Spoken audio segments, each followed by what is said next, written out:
Basi sawa, ni hilo tu mkuu. Sawa. Sasa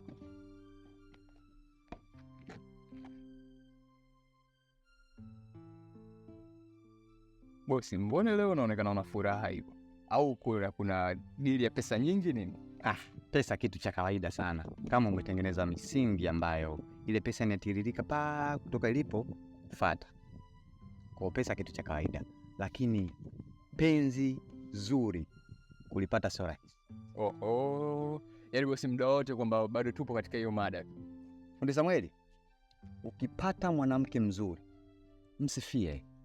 Kumsifia sio dhambi. Mimi sijisifii, ila namshukuru Mungu amenipa mwanamke mzuri sana. Yaani mwanamke wangu ni hoti. Yaani kuna wakati nakaa nikifumba macho namuona yuko kwenye ile chati ya wanawake bora 10 Tanzania. Yaani kwenye ile top 10 mke wangu yumo. Top 10? Tena anaweza asiwe top 10 lakini akawa kwenye top 5 ya wanawake bora Tanzania. Sababu ana sifa rukuki ambazo zimefanya mimi nimuoe yule. Kwenye hizo sifa rukuki naomba nikutajie sifa 5. Nazijua bwana. Hizo si uliniambiaga? Uliniambia kwamba ni mrefu, alafu mcheshi, mchapakazi. Achana na hizo sifa nusu. Nataka nikutajie sifa kubwa za mke wangu. Kwa sababu hizo sifa nusu ziko 32. Bado hizi sifa kuu anazo 15.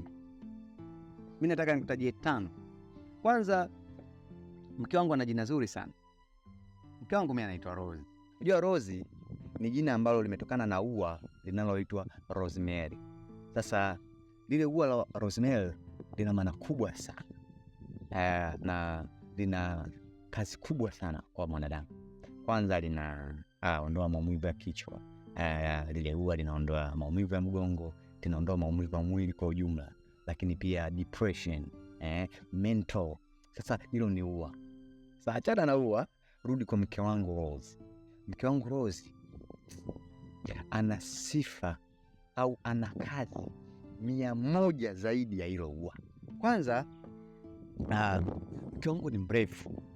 Yaani ana urefu fulani hivi tunasema kama vijana wa Tanzania. Unaona? Lakini pia ana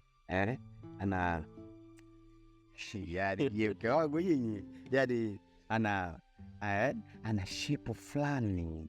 Ile shape kiukweli kwa hapa Tanzania